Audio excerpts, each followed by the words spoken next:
Hey guys, welcome back to another video. If you're a new subscriber, thank you so much for subscribing. I hope you guys like this video. Today I'm going to be doing a what's on my iPhone 13. And a few of you guys requested this last week when I posted the unboxing of my iPhone 13 in pink. So I'm excited to make this video because I feel like the way I have my iPhone set up is very simple. It's not one of those like aesthetically pleasing, you know. If that's what you were hoping for, that's not really what it is. It's very simple, but I still feel like it's very nice and looks polished.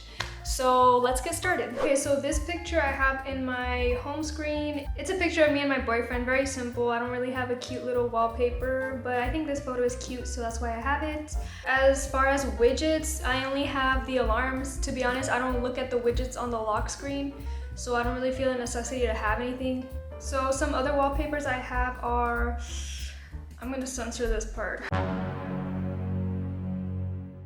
It's just a picture of me and my boyfriend in the grass, like our feet.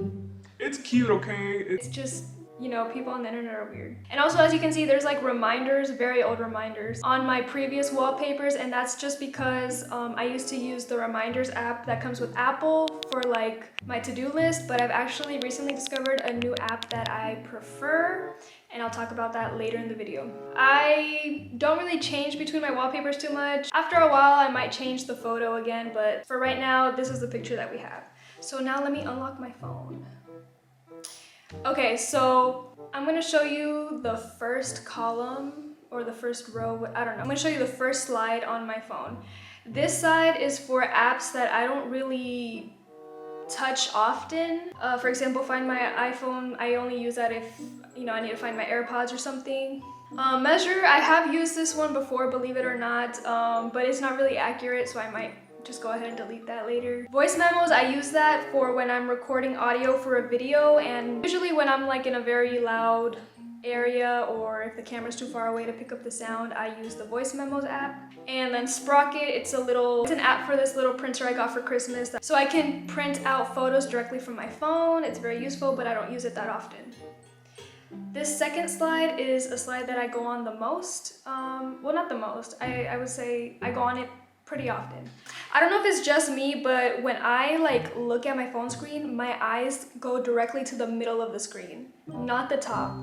So that's why I have my camera app, my photos app, my emails app, and then the settings. And then right next to it, I have a widget for the planner app that I mentioned earlier, where I can write down everything I need to do in the day, and then it kind of just pops up. So right now, my plan is to film the YouTube video. That's why it's showing there right now. And I really like it so far. It's just right there in my face telling me, you gotta do this, you gotta get this done. If you guys are looking to be more organized, I would definitely recommend you download Structure. This is not sponsored, by the way. It's just I personally like it so far. I've only been using it for a little bit of time, but it works really well. Then I have other apps that I use a lot, which are the Maps app, the clock, Safari, the weather, reminders, notes. Basic apps that come with every phone that are used a lot. And I know some of you guys are gonna be like, why don't you download Google Maps? Like, Apple Maps suck. I mean, Apple Maps has worked okay for me. I don't really need to use a GPS that often, and when I do, it works well. So that's why I haven't switched to Google Maps. And then at the very top, I find that I often look at the weather like a lot. So I have a widget where it just shows me the weather throughout the day, and I don't really have to open the weather app to do that. So I feel like that's very convenient to have that widget up there. At the bottom of my dock, I forgot to mention this, I have, you know, all of my calling, text messaging apps all right there at the bottom. So whatever page I'm on, I just easily just click the call button, the text button, and it just makes it easy. All right, so now for my third slide, there's a lot on this page, I'm not gonna lie, but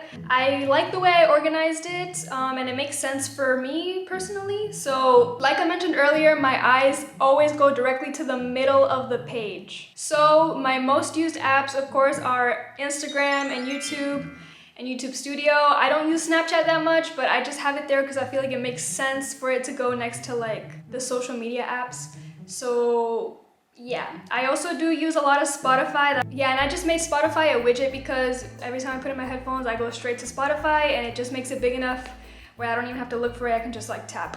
So some other apps I use are Be Real. I don't go on it as often, but it's a social media app, so I wanted to have it under the other social media apps. Then I have a couple of apps that I use for work to like check my schedule and pay stubs and all that jazz. Right under, then I have the Target app, which I use sometimes, don't use it that much. Right below that I have Handshake and LinkedIn. It's just a job searching app. Lately I haven't been going through it as much, but yeah, I use those two apps just to like see what kind of jobs are out there right now. Pic Collage, I use that app for my thumbnails, believe it or not. I do use Canva as well, but I like to use Canva on my computer, so that's why I don't have the app on my phone. If you guys are curious, Pic Collage is the app I use when I make my thumbnails, when I do the little outline around like my body or my face. It's just easy to do it on Pic Collage, and it's free because on Canva you have to be premium member or something like that. I'm not paying for that. And then the last app I have is Disney Plus. I don't go on it as often either, but when I do go on it, you know, it's just there. And I like to have it instead of having to download it and sign in and all that jazz. Okay, so now above the social media and the Spotify app, I have Chick-fil-A, Starbucks, and then some banking apps. I'm not gonna lie, the only fast food app that I really use is Chick-fil-A, but I recently downloaded Starbucks because I'm making a trying fall drinks video, and you guys should check it out once it comes out. But yeah, I'm gonna use the Starbucks app to be ordering those drinks and maybe getting some points, hopefully. And then of course I have 2 banking apps that I use just to easily check, you know, my stuff. All right, above the food and baking apps, I have my Chipotle app. I don't really go to Chipotle that often, but I have a few gift cards for Chipotle, so that's why I downloaded the Chipotle app. It's just to make my life easy for whenever I decide to go to Chipotle and eat. Next, I have Amazon. I've only recently downloaded Amazon for Halloween costumes, and I did order a couple of things for my Halloween costume this year, and I'm really excited for it, so I'm making a video on that as well. Stay tuned. Mercari, it's a thrifting app. You can sell and buy stuff. I've sold stuff before. I also buy it from there a lot. Yeah, and then lastly I have a games folder. So I don't go on games as often. I have Wordle, I have Bingo, and I have Sort Puzzle. They're just fun little games that I like to play every once in a while. I feel like the way I have my phone set up really works for me, and hopefully you guys also like the way I set it up. So let me know in the comments below how you guys have your phone set up, if you prefer like a more aesthetically pleasing look, or if you just rather have something more simple. I would love to hear your thoughts. I have some great videos planned for this fall and for the rest of this year, so I'm really excited for you guys to go see that. And again, thank you guys so much for watching. I'll see you in the next video.